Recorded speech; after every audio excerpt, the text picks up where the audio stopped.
Beautiful Hawaii, beautiful Hawaii.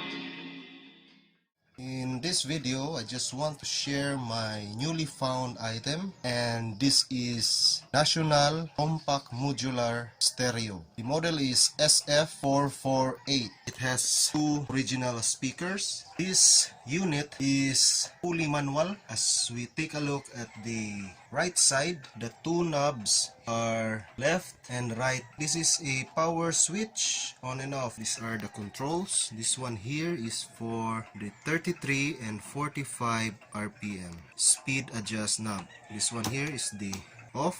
If you engage this one to 33, just set this to 33.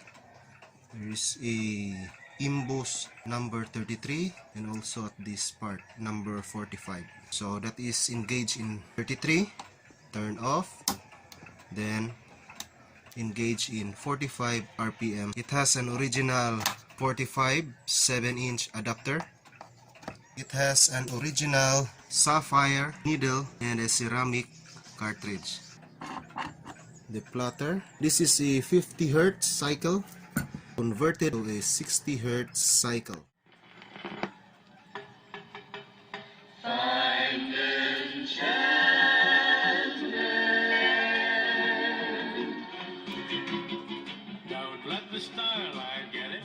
Hope you subscribe to my channel. Stay updated always for more and more videos to come, especially on turntables and other electronic stuff.